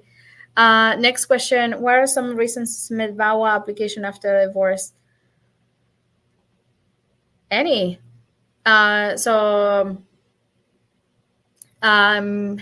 We always want to, for cases where we are submitting the VAWA based on abuse of a spouse and the couple has been divorced, we always want to link or at least have some sort of connection to the divorce, the abuse to divorce. That's usually not very difficult. People divorce others because they're abusive, or abusers will divorce the victim because they want to make sure that they don't get papers. So yeah, and many times, unfortunately, victims are not aware of their options until after the abuse, or at times are just afraid to proceed with a case because of the abuse. Like, you know, so just to give you an example, about 3 weeks ago, I got a call from this lady. She's like, "Oh, I want to see if my mom can apply for VAWA." I'm like, "Oh, I would love to see if we can help you. Unfortunately, I need to talk to your mom because I need to talk to the person. Legally, you need to talk to the person." And she's like, "No, it's just that she's in an abusive relationship." And she started to tell me more about it. So mom was living with the abuser, worked in the same place as the abuser. He controlled everything. He boarded up. They lived in an apartment. He put boards inside of the apartment against the windows so she wouldn't open the windows. He controlled her phone. Didn't let her talk to people other than her daughter. Didn't let her wouldn't allow her to leave the apartment without him. It was just awful. So I get this lady to call me. He had gone to the store or something, and she was like on the other side of the apartment, like, whispering and telling me what was going on. And she's like, "Listen, if I hang up, it's because he came in." I'm like, "No, I understand. And I tried to get as much info as I could. And then I contacted daughter with the permission of mom, and we started working on the case. But sometimes people just are very afraid, and they don't have the freedom to seek help when they are still with the abuser. So that's another reason why they wait until after the divorce. So yeah, that lady actually, just FYI, she's a lot better now. This person decided to hit her. Someone called the cops. He resisted arrest. They pulled the guns, and he didn't get shot. But he got arrested, and now she is out of that domestic violence situation and actually living with the daughter. So next question. If me and my husband live with a family, but they don't depend on us, do we have to put them as part of the household size? That's a good question. So usually no. So they would not be part of the household. They wouldn't.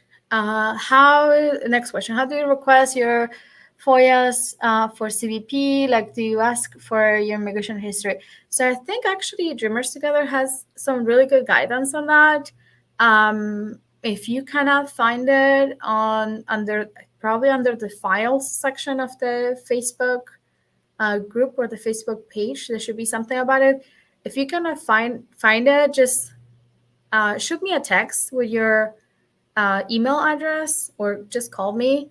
Tell me what is it that you need, and I'll send you some guidelines that I have. But I think Dreamers Together has some good stuff on this. So next question. Hi, Laura. Hi.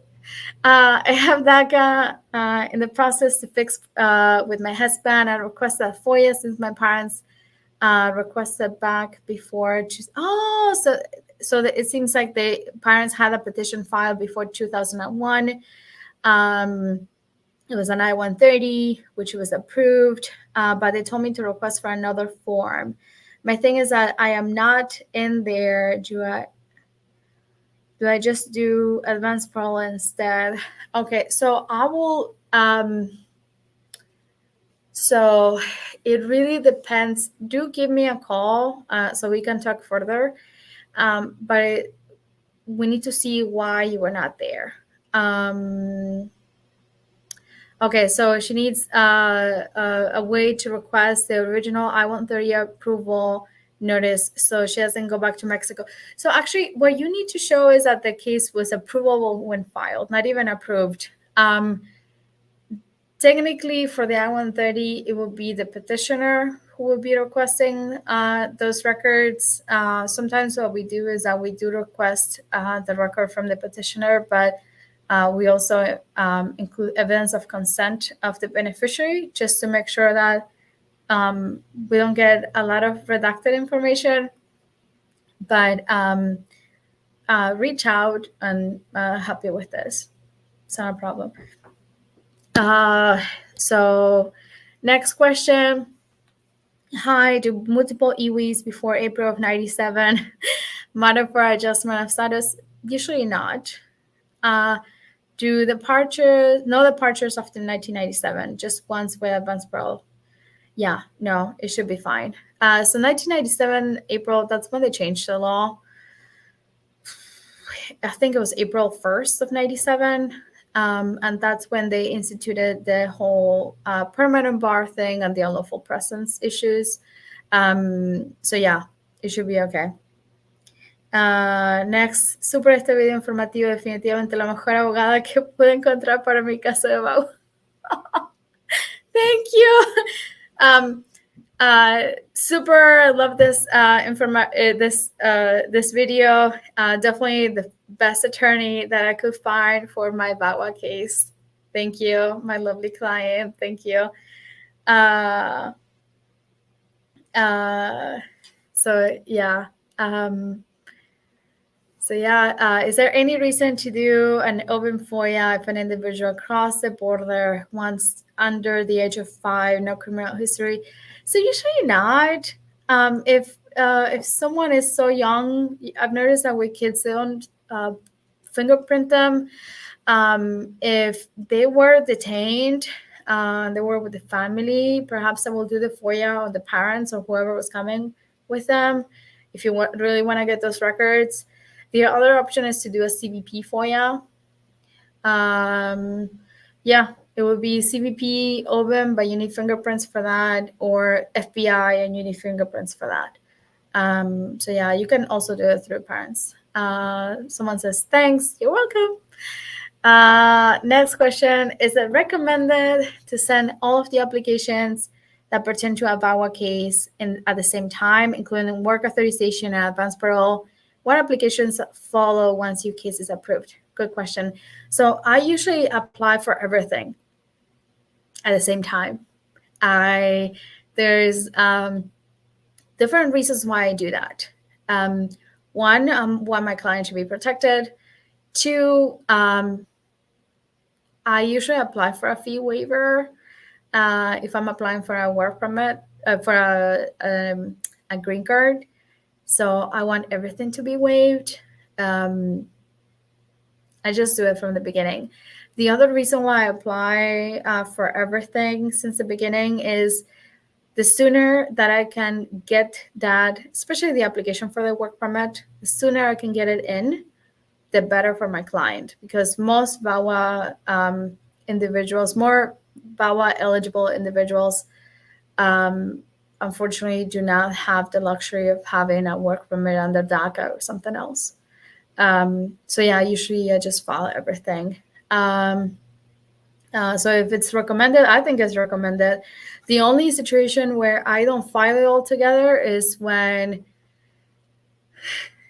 I need to file it now and I don't have time to put everything together. So for instance, I've had a couple cases that the person comes to me and they're within days of reaching the 2 years since they got a divorce from the abuser.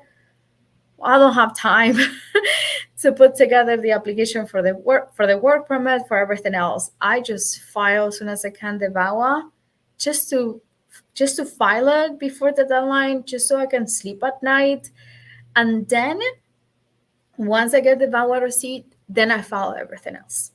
So yeah, that could be something to consider. Okay. The second part of the question: what applications follow once your case is approved? So once the application for VAWA is approved, the government will, if there is an application for a green card pending, the government will process that. That will be the next step. Next question. Thank you. You're welcome. Another question was for the I-864. This is a affidavit support, or I-864-EZ. My U.S. citizen husband does not work at the moment, and my salary is $65,000. We do not have children, and it's just us two in the household. Which form do we use to show my income is enough? Actually, it's not that. So if you want to use the income of a household member, you will actually do the I-864A. So the I-864A is basically a supplement to the I-864. The petitioner, I'm assuming this is your spouse, the U.S. citizen spouse, even if they make $0, even if they're completely broke, they always need to do the affidavit of support. Always. So basically what you do is that you have the petitioner do the I-864, and then under the I-864, I think it's on page 4 or 5, it says that if you're going to use the income of another household member, meaning you. So what you do is that you put your info, and then you also complete the form I-864A for yourself. That needs to be signed by the sponsor, meaning your spouse, I'm assuming, and yourself. And it basically says that you're using your own income as part of the household income to meet the requirements. So funny enough, in all my years, I have never done the form I-864-EZ. I think I'm just so used to the good old I-864. But anyways, next question. How much would a VAWA case cost? Is it expensive?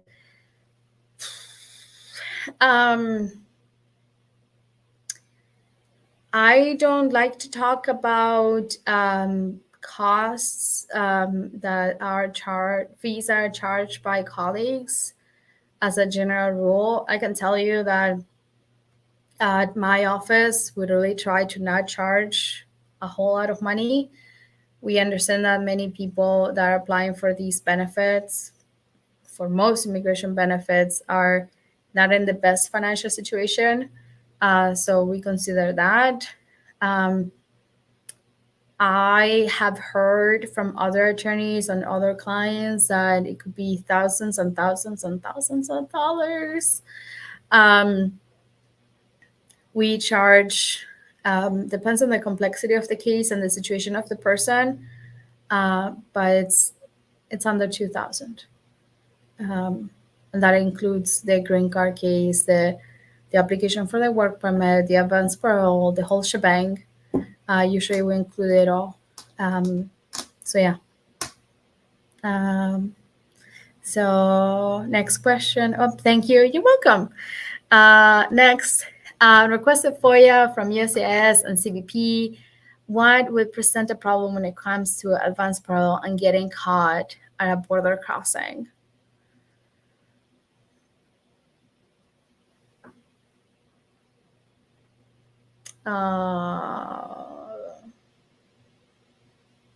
I cannot think of anything. I mean, the only thing that I could think of is if there were some criminal charge, maybe like smuggling or transportation of narcotics, drugs, things like that. I cannot think of many things that could be a problem. Sometimes though,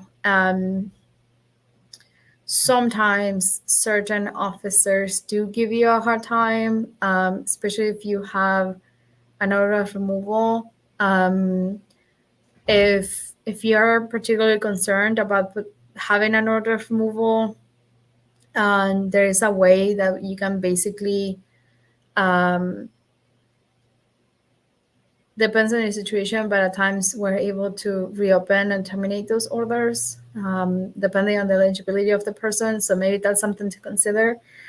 I know that it's very stressful to go abroad, especially when you know that there's something on your record. But you also have to remember that you're protected by DACA. You have advance parole, and usually that's not a problem unless you have something else on your record. Oh my God, you guys have so many questions. Okay. Any updates on I-751's processing times? I don't know. I don't have any updates. So usually for processing times, what I tell people is that always check the processing time for specific case and your specific processing center. So once you get the receipt from USCIS, not the biometrics appointment, the receipt itself, most times what you see is the receipt, and then bottom left corner, you should see the information about the processing center. And it will tell you, Texas Service Center, California Service Center, whatever. Then you Google USCIS processing times. The first result should be a page for USCIS, and it's going to ask you three things. The kind of application, in this case, would be the I-751. The type of application, the type of I-751. I don't think they give you an option on that one. And then the third question is the processing center. You select the processing center, and it should give you the info about the estimated time for most of these cases. So yeah, I know these are taking a long time. I think I want to, maybe like 2-3 years, but off the top of my head, I don't remember. I'm sorry. Okay, is AOS part of the process with a VAWA? Yes, most times it is. So usually we always want to apply for adjustment of status at the same time that we're applying for the VAWA, if we can. So for most of these situations, the abuse victims are suffering abuse at the hands of a U.S. citizen spouse.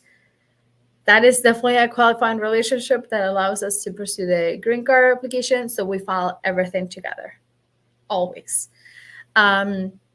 Next question, where are you located? I'm right north of Dallas, and I'm in this, it's called Allen, Texas. But it's basically like 20-30 minutes north of Dallas. We do help people all throughout the country. Funny enough, the vast majority of the clients are not even in Texas. But it's just how it is. I mean, we love it. We love our clients. It's just a little bit funny sometimes to remember the time zones. But yeah, we're in Texas. Most of our clients are not. We have clients, most states in the country. So yeah. Next question. Thank you very much. Oh, you're welcome. The number on the screen is a good number to call. Yes. Yeah. Definitely call that number. It is a number that I usually pick up. I like to pick up the phone at the office. I prefer to do it so I can handle questions efficiently. If no one picks up the phone, do leave a message, and usually I try to reach out. We also have WhatsApp on their number, and we can do text messages. And we'll try to be very responsive. Next question. My attorney is nuts. Oh, I'm so sorry.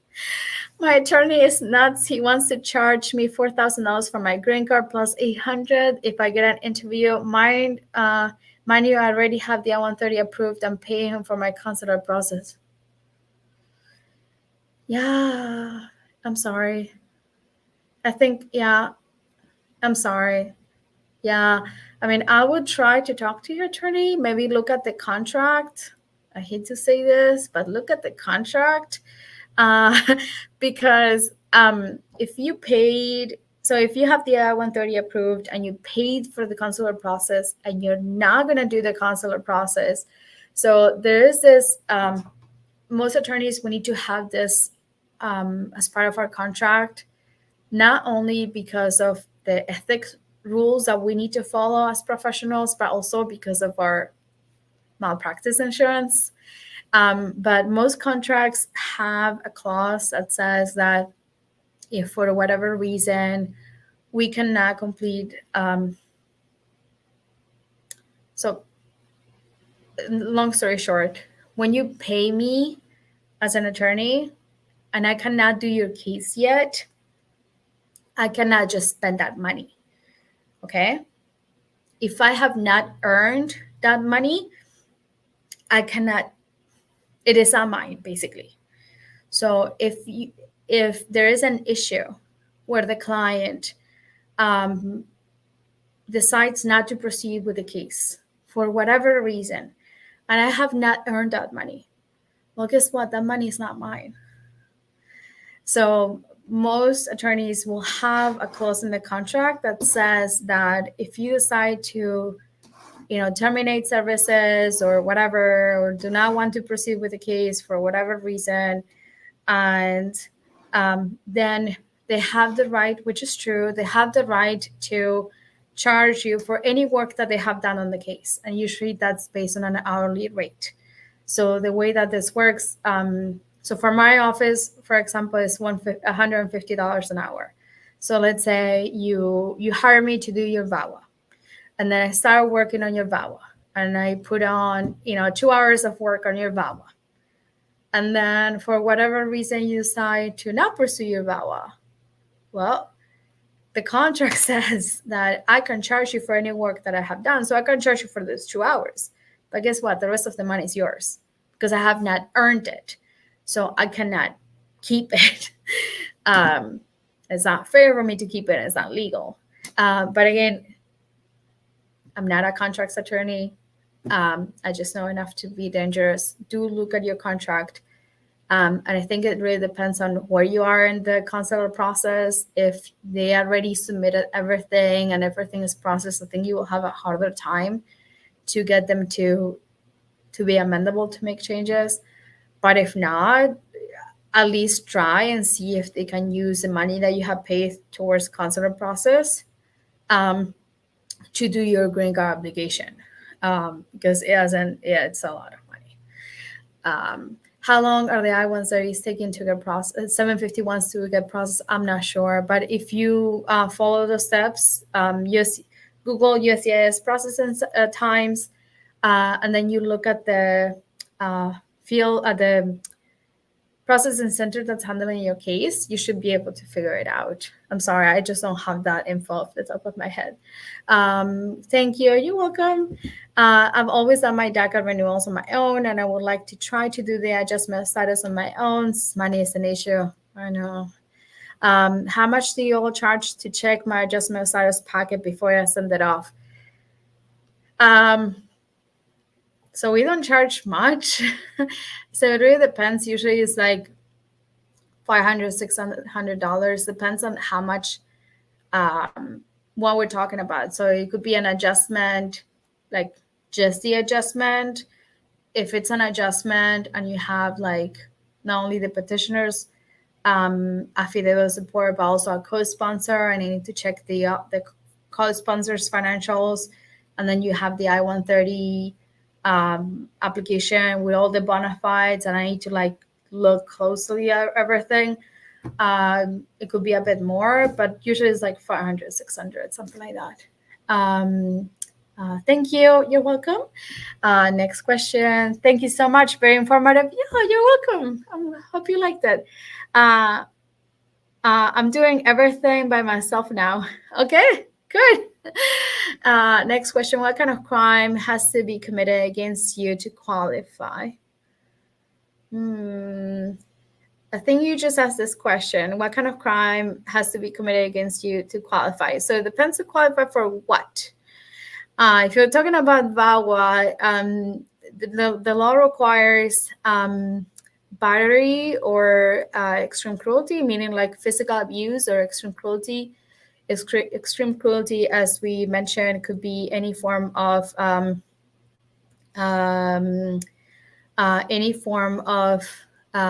many forms of abuse. So verbal abuse, financial abuse, threats, manipulation, psychological abuse. So that's for VAWA. Oh yeah, for VAWA. Yes, good. Thank you for clarifying. Yeah, so it's, yes. domestic violence many times is a crime, but and I'm not a criminal law attorney, but I don't think criminal law considers verbal abuse, for instance, as a crime, or manipulation as a crime. But for VAWA, that could be sufficient. There is something that's called, is a tool that's used in social work, psychology, and it's called the power and control wheel. Power and control wheel. If you Google it, you'll find it. If just go to Google power and control wheel and click on images, and you should see a bunch of wheels. So open one of those. It gives you different examples of things that could be considered abuse. And that's usually a very good tool, because even though it's not like a legal tool, doesn't have like the legal definitions, usually what I do when the person is not sure because it is true, many times people go through abuse, but they don't see what they went through as abuse. So what I do is that I just print out one of those, and I'm like, we start going, one section by section around the wheel, and, manipulation, threats, we look at the different examples, and then most times people check a couple of the, they do mention that they have suffered at least some of the kinds of abuse there, and that's usually enough. So yeah. Then Alejandra, we have Dreamers Together has AOS packets review visits. Oh yeah, I'm sorry, I didn't know you guys did that. No, do contact them too. They're amazing. Yeah. Next question. And any U.S. citizen towards you? Okay. Yeah. Or they have to be caused by a spouse or family member. Yeah. So for the purposes of VAWA, the abuse has to be by a specific, for VAWA, it has to be by a U.S. citizen or green card holder spouse, a U.S. citizen child who's at least 21 years old, or a U.S. citizen parent or green card holder parent, and you're a minor, you're under 21 in most cases. So yeah, unfortunately, it cannot be any family member, but so let's say you're suffering abuse by your spouse, this person is a green card holder or a U.S. citizen, fine. There are some other exceptions. So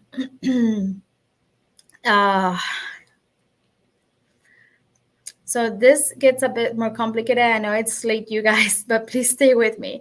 So basically, immigration law is federal, right? Same old immigration law, or some variation depending on the circuit court, but for the most part, it's the same law throughout the country, right? Now, family law is different.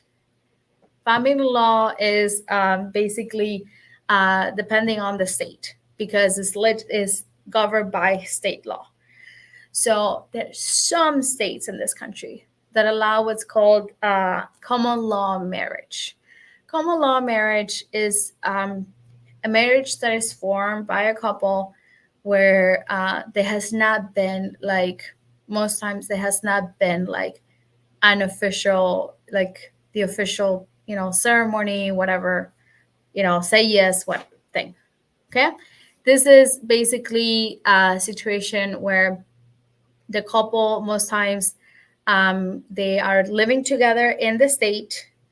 They are behaving as if they were husband and wife. They're presenting each other to the world as husband and wife, and they're free to marry each other. And in some states, they cannot be related. So, some states it's not kosher to marry your cousin, basically. But yeah, so that specific kind of marriage, informal marriage, it is something that does not require a marriage ceremony or a certificate. And many times, as long as it is legal in the place where it takes place. So I'm in Texas. Texas allows common marriage. So I've had cases where the abuse was by a U.S. citizen partner. The person lived together. They suffered the abuse, but they were never married. Well, but guess what? They were living together in the state of Texas, where common law marriage is legal. They were presenting themselves to the world as a married couple. They were free to marry, meaning that they were not married to someone else, and they were not related by blood.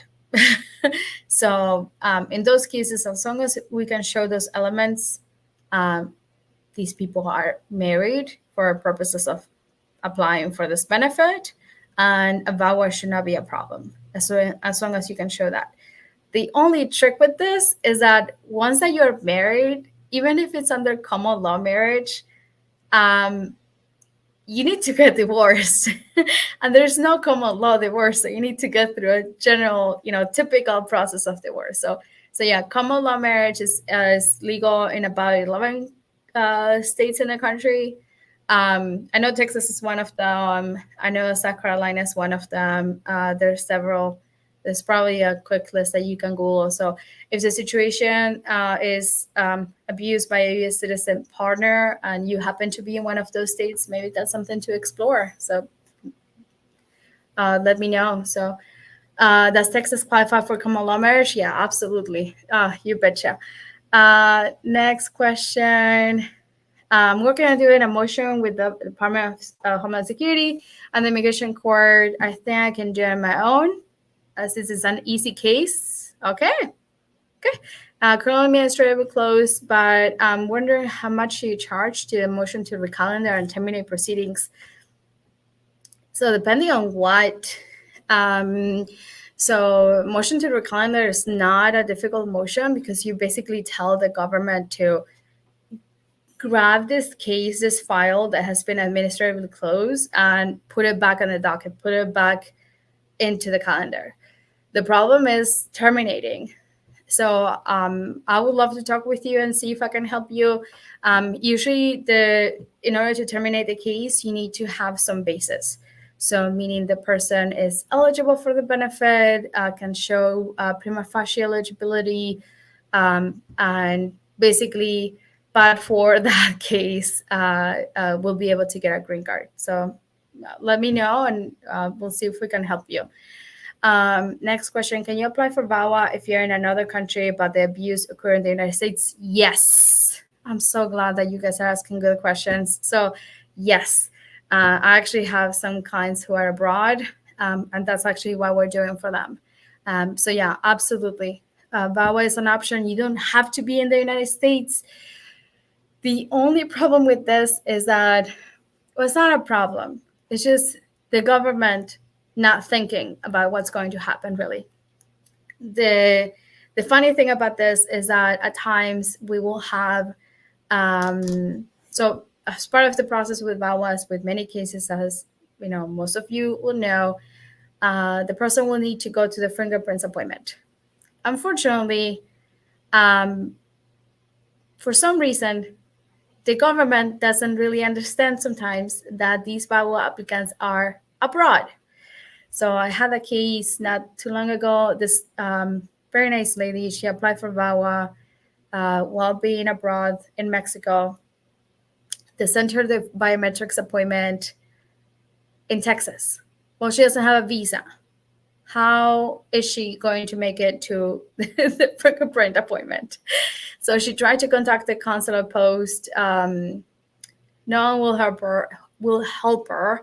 So basically, she had to miss that appointment. It took us a couple months, but we actually got her an appointment at the embassy, so they could process the fingerprints in Mexico City. So yeah, that's the only thing. But otherwise, yeah, absolutely. So if you're abroad, you file for VAWA. Once a VAWA is approved, then it will work like any other case that's adjudicated abroad. You will go to the consular post, do the visa application, do all of that, go in front of the consular officer. And if God willing, everything goes well, you get your visa, you come into the United States. The minute you come into the United States with that immigrant visa, you're a green card holder. Congrats. So yeah. Next question. Yes, I've been with my partner for 10 years, but never married. Will she, my partner, have to know or be present? Yeah, so good question. No, so your partner, your abuser in VAWA cases doesn't need to know, doesn't need to sign anything. The government cannot tell them that you're applying for this. I cannot, your attorney, no one can tell them. If you want to tell them, that's maybe not the best thing, but it is your decision. But yeah, they don't have to sign anything. They don't have to do anything. Absolutely not. These the confidentiality rules are very strict for these cases, and they're very strict for a reason. And the last thing that many people want is to let their abuser know that they're pursuing something like this. So thank you for your help. You're welcome. Oh, thank you. Does it help if you have a legal entry with advance parole when you apply for VAWA? No, unfortunately, it doesn't. Lawful entry, unlawful entry doesn't hurt you, doesn't help you. But hey, that's VAWA. So I think that's all the questions. Oh God, you guys had so many questions, and I love it. Thank you so much for everything. Thank you for putting up with me. I can't believe it's been over 2 hours. But I hope this was helpful. Again, if you have any questions, if there's anything that I can do, if any of this was unclear, please reach out. I'm happy to talk to anyone and answer your questions. Another question. My sister-in-law applied for VAWA and said her son abused her. Okay. Now her son's wants to do consular process, and she's worried that her mom-in-law filed for VAWA. No, that should not be a problem at all. Yeah. No, VAWA. Yeah, that should not be a problem at all. My sister-in-law applied for VAWA. No, it should not be a problem at all. The only situation in which it becomes a problem when the petitioner has been involved in some sort of not abuse, it could be abuse, but some sort of activity like this. The only thing that will bar the petitioner from not only doing the consular process, but doing a petition, even if they're a U.S. citizen, is there's this law, is the Adam Walsh law. It basically says that the person, if the U.S. citizen has committed a certain offense against a minor, and yeah, that's usually very serious things. That's usually like sexual assault against a minor, child pornography, things like that, then they're not able to file a petition for a relative if there is a conviction. So yeah. Out of curiosity, how do you prove immigration emotional and verbal abuse? You do it with very strong statements. You do it with very, very detailed statements. If you can, with statements of support from friends, from relatives, from people who know about the abuse. You can also use a psychological evaluation. That also helps.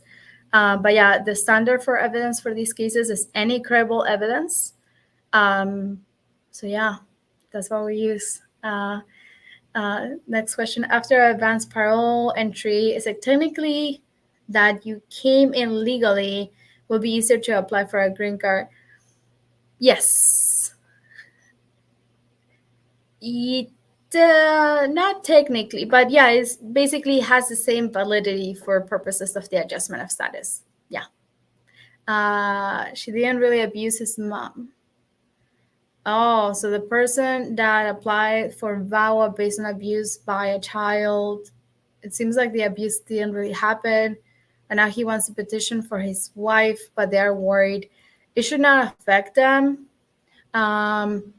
His mom did it without his consent. Yeah, I'm very sorry. No, it should not affect him at all. Yeah, I know that these things are very difficult and a great source of concern, but it should not affect them. But yeah, so I think that's it. Well, it's been a pleasure again. Again, if anyone has any questions, if you know anyone who will have questions about VAWA or anything else, I'm happy to help. That's the number at the office. And thank you guys for hanging out in this lovely evening. And I hope this was informative and good. Yeah. Take care. Have a great night.